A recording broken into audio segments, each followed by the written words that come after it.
So guys, ayan yung tinatanggal ni Boss Iggy, oh. So, guys, ginawa lang naman patungan. Di na, boy. So, take 2 tayo. So guys, ayos naman to si Zero. Ayan. So, all working naman yan, guys. Ginagamit to ni Boss Iggy. And may aircon pa din naman, ah. Ayun, narinig nyo ba? Malamig pa aircon nito, guys, promise. Talagang taon na rin pala yung lumipas nung ginawa namin ni Sir Chuk to, si Zero. Napakabilis lumipas ng panahon. 2 years old na to, no? Oo. 2 years old na din siya, no?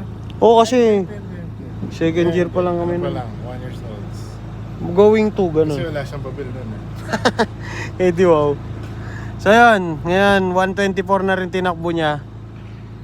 So guys, ginagamit talaga ni Boss Iggy to paminsan-minsan, occasionally. Depende sa mood. So wala naman nang nagiging problema to, lahat working siya, ayan. Ayan, mga bintana, lahat gumagana yan. Solid yung seals, boss. Yeah. Parang ano pa rin siya.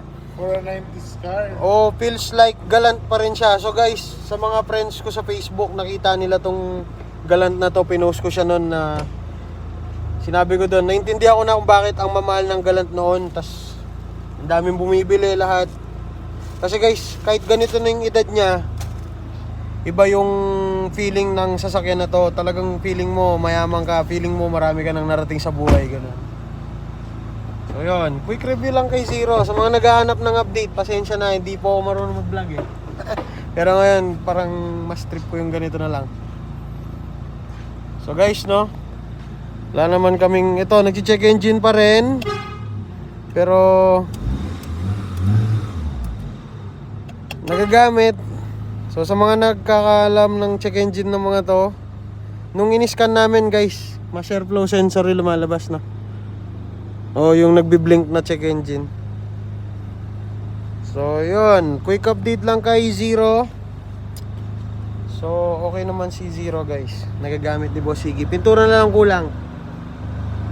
Alright. Lamig pa ng aircon, no? Talagang feeling mayaman, no?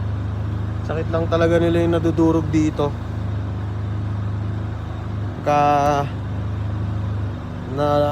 Nalugaran ulit ni Boss Iggy, talagang one pack of budget ulit. Alright.